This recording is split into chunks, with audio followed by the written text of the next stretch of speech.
अखंडमंडलाकारं व्याप्तं येन चराचरं तत्पदं दर्शितं येन तस्मै श्री गुरुवे नमः। अज्ञानान्धस्य लोकस्य ज्ञानाञ्जनशलाकया चक्षुरुन्मीलितं येन तस्मै श्री गुरुवे नमः। अध्यात्म विश्व विज्ञान यूट्यूब चैनल पर उपस्थित सभी व्यूअर्स, शेयरकर्ता, सब्सक्राइबर्स, हमारे सभी मित्र, आचार्य, गुरुजन और हमारे टीम के सभी सदस्यों का हार्दिक स्वागत समादर करते हैं और श्रीमद् भगवद गीतोपनिषद निरूपण के इस 17वें पुष्प में उनका हार्दिक स्वागत अभिनंदन करते हैं। श्रीमद् भगवद गीतोपनिषद का 17वां अध्याय श्रद्धा त्रय विभाग योग है। श्रद्धा सब में होती है और सब में श्रद्धा होने के साथ साथ उस श्रद्धा के 3 प्रकार भी होते हैं। श्रद्धा 3 प्रकार की होती है और उस 3 प्रकार की श्रद्धाओं में ये समस्त मानव जाति यानी विभक्त हुई है, ये कहने के बजाय विभाजित हुई है। सभी अपने अपने मन के अनुकूल, अपने अपनी श्रद्धा के अनुकूल इस जीवन को जीते हैं और किसी न किसी ऐसी अदृश्य शक्ति की आराधना में रत होते हैं जहाँ इस मानव का कोई भी बस नहीं चलता, उसका कोई भी नियंत्रण उस शक्ति पर नहीं चलता जो जन्म मृत्यु का कारण बनती है। यानी जीवन में सब कुछ मनुष्य अपने अख्तियार में रखता है, लेकिन ऐसी बातें भी होती है जिस पर उसका कोई अधिकार, कोई स्वामित्व, कोई नियंत्रण नहीं चलता। ऐसे विषयों में श्रद्धा रखी जाती है और श्रद्धा 3 प्रकार की होती है। इस अध्याय की शुरुआत अर्जुन के प्रश्न से हुई है। अर्जुन कहता है, ये शास्त्र विधि मृत्सृज्य यजन्ते श्रद्धयान्विताः तेषां निष्ठा तु का कृष्ण सत्वमाहो रजस्तमः। श्री भगवान उससे उत्तर देते हैं कि त्रिविधा भवति श्रद्धा देहिनां सा स्वभावजा सात्विकी राजसी चैव तामसी चेति तां शृणु। सत्वानुरूपा सर्वस्य श्रद्धा भवति भारत श्रद्धामयोऽयं पुरुषो यो यच्छद्रः स एव सः यजन्ते सात्विका देवान्याक्षर रक्षांसि राजसः प्रेतान् भूतगणांश्चान्ये यजन्ते तामसा जनाः अशास्त्रविहितं घोरं तप्यन्ते ये तपोजनः दंभाहंकार संयुक्तः कामराग बलान्विता। अर्जुन कहता है कि शास्त्र त्याग के शास्त्र की आज्ञा श्रद्धा से कृष्ण जो भजे उनकी निष्ठा कैसी है, सात्विकी वा रजोतमो।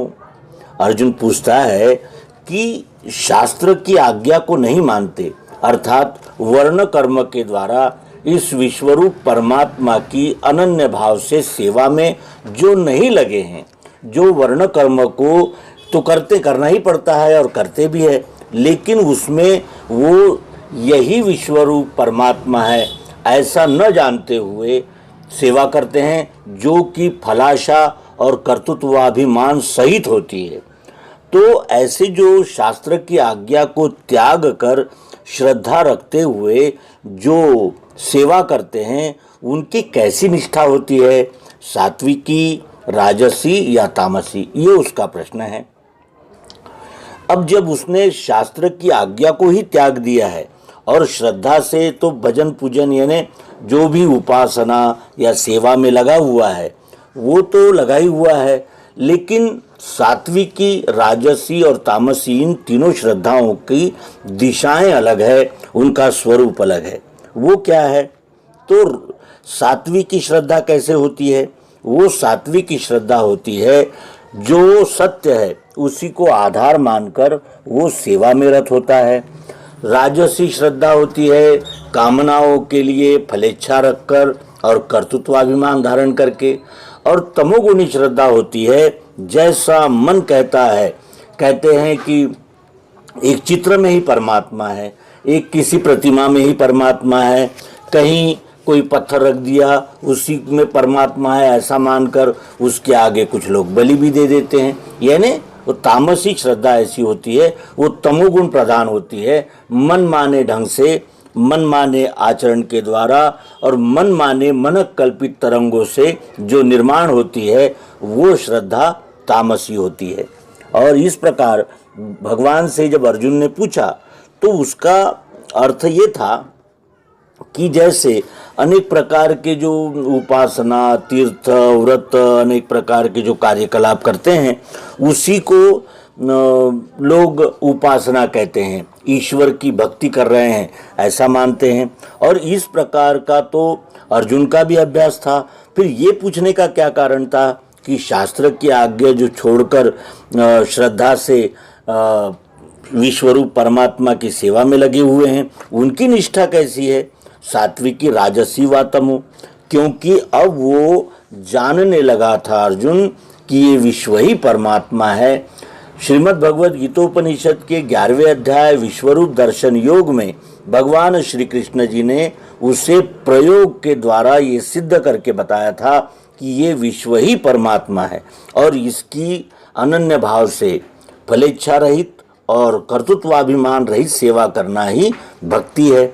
लेकिन जब उसके मन में ये शंका जागी कि तीनों प्रकार के, तीनों विचारों के लोग यहाँ उपस्थित है और अपने अपने विचारों से श्रद्धानुकूल सेवा और पूजा अर्चना में लगे हुए हैं, वो किस प्रकार की श्रद्धा होती है और उसका फल क्या होता है, ये वो जानना चाहता है।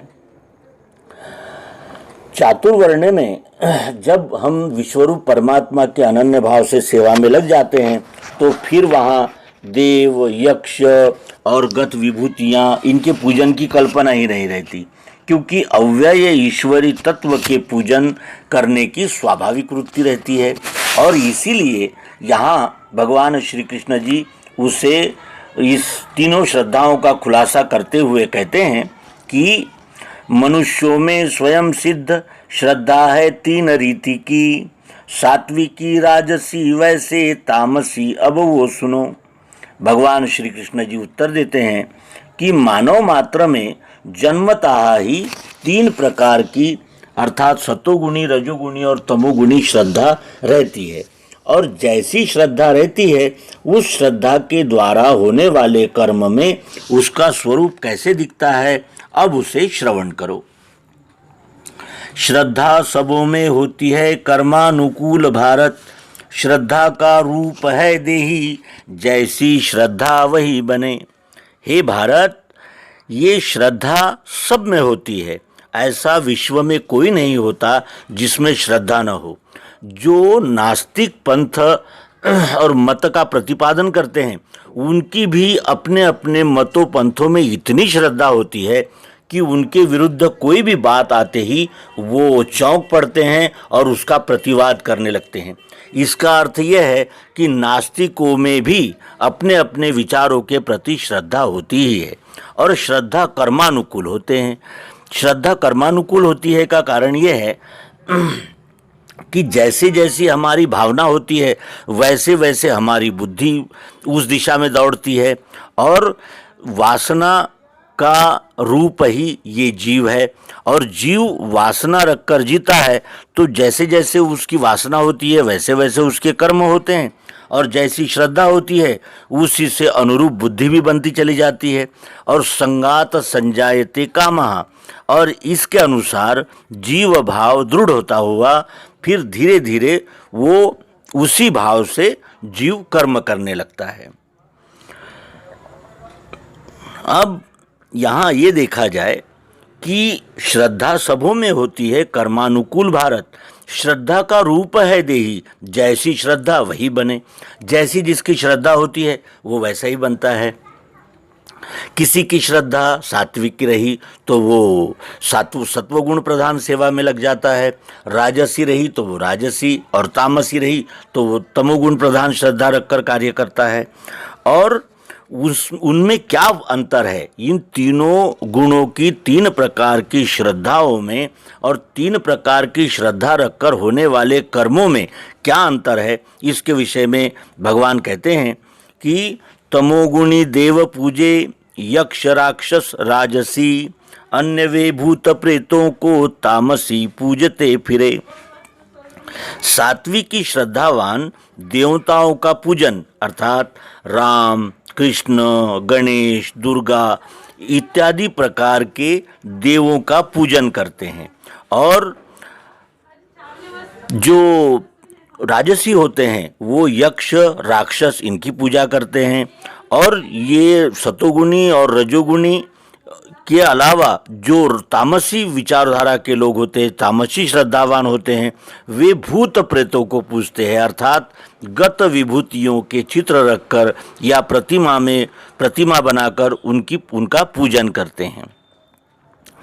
इस प्रकार दंभाहंकार से युक्त बलवान काम प्रीति में ऐसे वे त्याग के शास्त्र तप घोर करे सदा।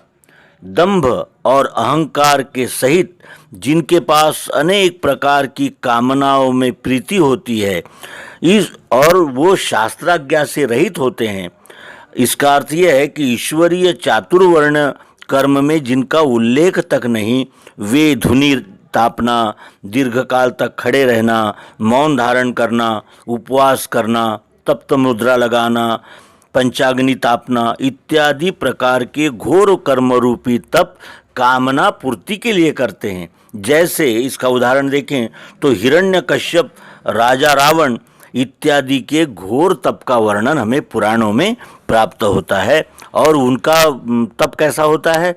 दंभ यानी एक प्रकार का यानी अभिमान लेकर, घमंड लेकर, अहंकार, दंभ और अहंकार से युक्त होकर काम प्रीति में बलवान, यानी काम प्रीति, काम में यानी कामनाओं में जो उनका प्रेम होता है उससे वो उस काम प्रीति में बलवान होते हुए शास्त्र को त्याग कर घोर तप में यानी रममाण होते हैं, और इस प्रकार वो रजोगुणी श्रद्धा है। अब जैसे इन देह की इंद्रियों को जो उसमें स्थित मैं उसे देते हैं क्लेश वे मूर्ख जानो असुर भाव के, और इस प्रकार देह इंद्रियों में मैं ही हूँ, क्योंकि मैं तो कण कण में हूँ, और इस प्रकार जब मैं कण कण में हूँ तो मुझे ही यानी अपने देह इंद्रियों में मैं उपस्थित हूँ ऐसा न जानकर वे उस शरीर को ही नाना प्रकार के क्लेश देते हैं, क्रुश करते हैं। ऐसा करने वाले मूर्ख अज्ञानी, उनको तो स्वभाव आसुर स्वभाव वाले है ऐसा जान। क्योंकि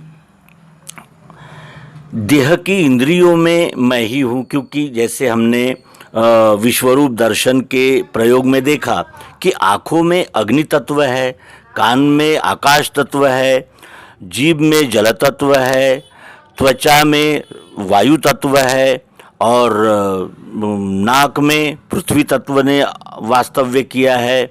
हमारे मन, बुद्धि, अहंकार ये सतोगुण, रजोगुण, तमोगुण से निर्मित है, यानी एक एक कण में वो विश्वरूप परमात्मा ही उपस्थित है। लेकिन इसको न जानकर वो देह की इंद्रियों को जो उसमें जो स्थित है परमात्मा, विश्वात्मा, उसे ही क्लेश देते हैं। ऐसे मूर्ख लोगों को आसुर भाव वाले जानो, और ये आसुर भाव में रत ऐसे जीव अपने यानी मन माने ढंग से ईश्वर की आराधना के नाम पर अनेक प्रकार के इस तरह के यानी जिसे कहते हैं कि हठवादी कर्म करने लगते हैं। अब आहार के विषय में बताते हैं कि आहार भी सबों का है प्रिय तीन प्रकार का, यज्ञ तप दान में भी भेद है तीन वो सुनो।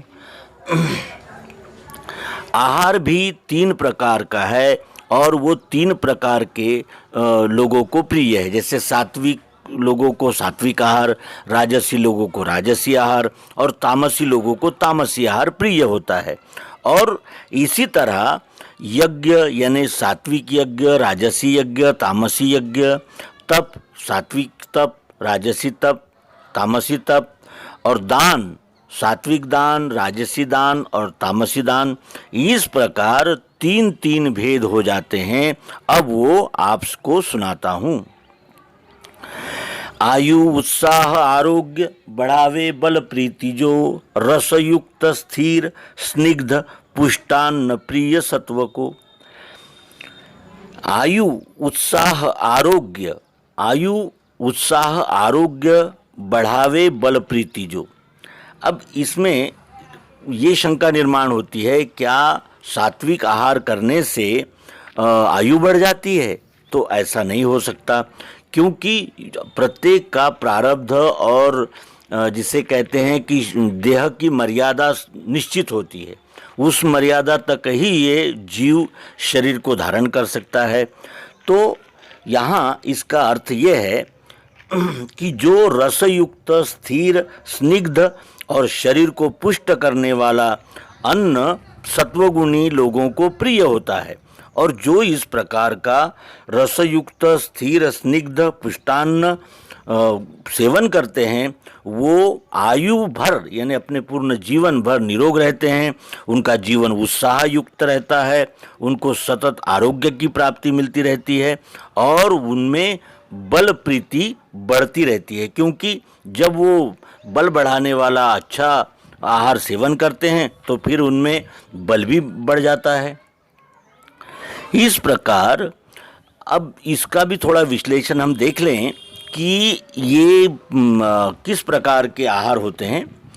तो जैसे शरीर में कार्य करने की जो फुर्ती होती है और देह को निरोग बनाकर बल प्रदान करने वाले और प्रीति बढ़ाने वाले, इसका अर्थ यह है कि प्रत्येक कार्य प्रीति सहित करने को तत्पर रहने की शक्ति देने वाले ऐसे जो रस वाले शक्कर, दूध आदि जिन पदार्थों का सार अधिक समय तक देह में स्थिर रहता है, ये पदार्थ रस से रज रूप द्वारा वीर्य रूप धारण करके देह में स्थित रहते हैं।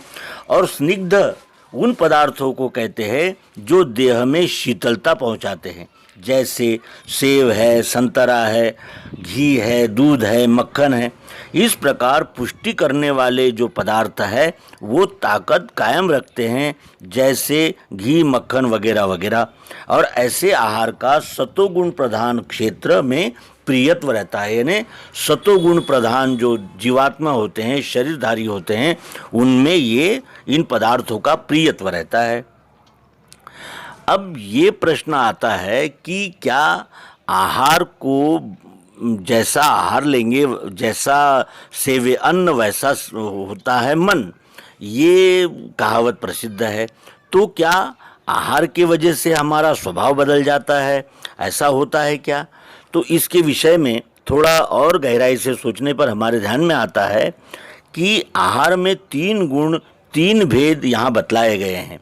इसका कारण यह है कि जैसा जिस गुण का आहार जिसे प्रिय है वही उसका स्वभाव गुण हो जाता है। ये आहार से पहचाना जाता है। आहार से गुण नहीं बदलते। न यहाँ पर आहार का विवेचन इस दृष्टि से है कि आहार से गुण बदल सकते हैं, अथवा राजसी स्वभाव वाला सात्विकी आहार से सात्विकी स्वभाव का हो जाएगा, ऐसा भी नहीं हो सकता। बल्कि ये हेतु है कि इसकी पहचान होकर स्वभाव गुणानुरूप आहार सेवन से आरोग्य रहकर मनोवृत्ति प्रसन्न रहती है और सुख प्राप्त होता है, जिससे ज्ञान प्राप्ति में प्रवृत्ति होती है और ज्ञान प्राप्ति में प्रवृत्ति होना संभव हो जाता है। स्वभाव गुण के प्रतिकूल आहार सेवन से शरीर में कष्ट, रोग, अस्वास्थ्य ये सब प्राप्त होता है और मनोवृत्ति विषाद युक्त होती है और प्रसन्नता नहीं रहती, क्योंकि जब हम शरीर से स्वस्थ नहीं रहेंगे तो मानसिक दृष्टि से भी प्रसन्न नहीं रह सकते। और इसीलिए शास्त्रों में ये कहा गया है कि शरीर माध्यम खलु धर्म साधनम, और इसी उद्देश्य से भगवान ने यहाँ आहार का निर्देश किया हुआ है। आहार से मानसिक स्वभाव गुण भी बदल जाते हैं, ऐसा कुछ लोगों का मत है।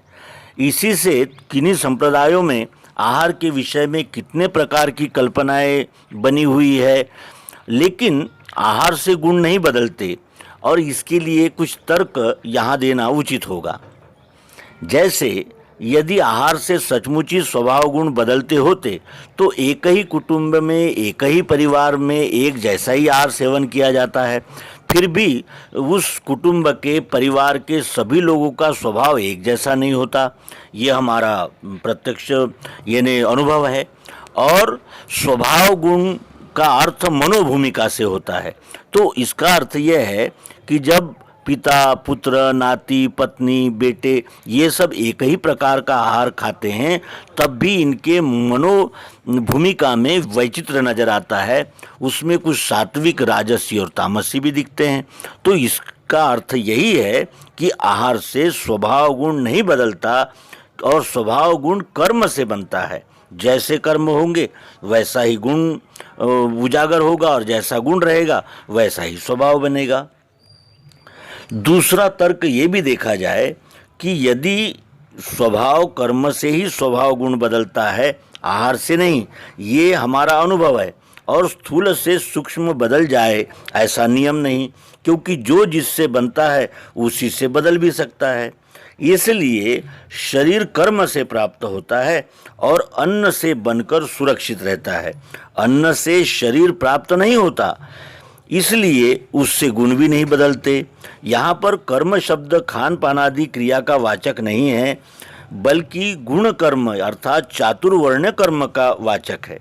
यदि ऐसा क्षण मात्र को मान भी लिया जाए कि खान पान आदि कर्म से गुण बदलते हैं, तो वह किस प्रमाण से और कैसे बदलते हैं ये देखना होगा।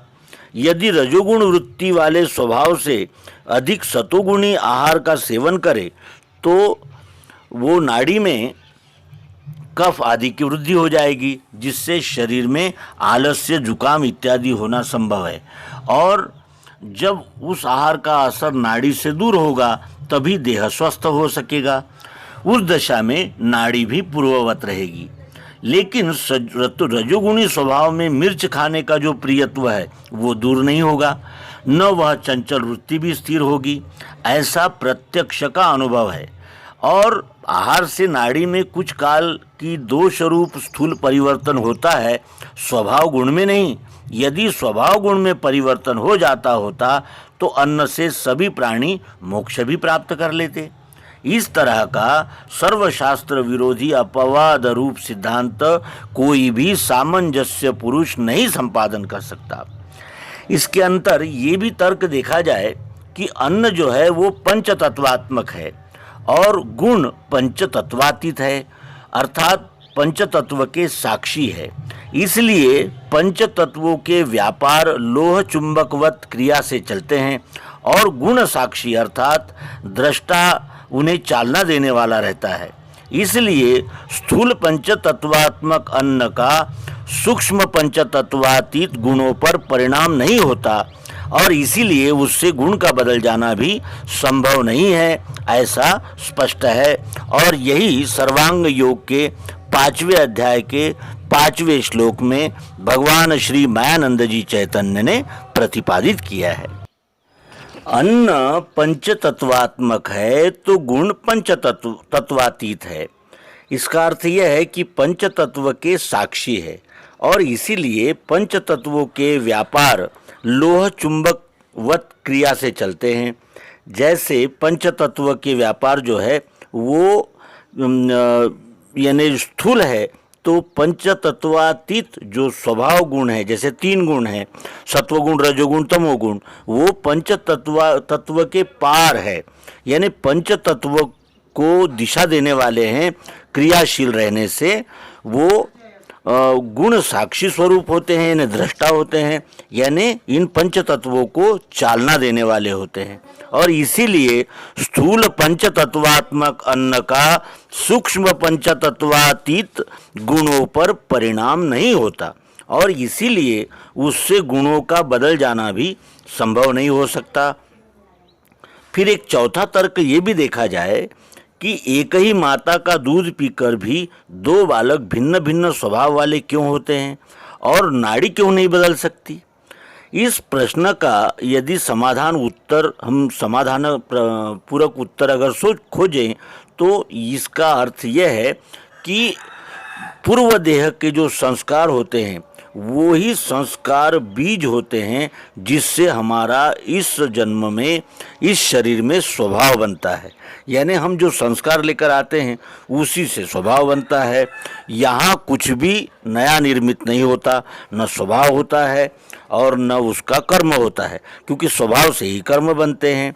इसीलिए ये निश्चित कहा जा सकता है कि आज कफ प्रधान जो यानी शरीर है वो कल वात प्रधान हो जाए, या मन बुद्धि अहंकार रूप जो स्वभाव गुण है वो देह धारक रहने से वे किसी भी क्रिया से इस जन्म में बदले नहीं जा सकते, ऐसा वैदिक शास्त्र भी इसीलिए कहता है। इस विश्लेषण से ये निश्चित हो जाता है कि अन्न से गुण बदलते हैं, ऐसा कहना अथवा मानना उसी तरह हास्यास्पद है जिस तरह ये मान लेना कि पंच तत्वों का परिणाम आत्मा पर होता है, अथवा देह में बदल होने पर आत्मा में भी बदल हो जाता है। ये कहना जैसे असंयुक्त है वैसे ही ये भी है।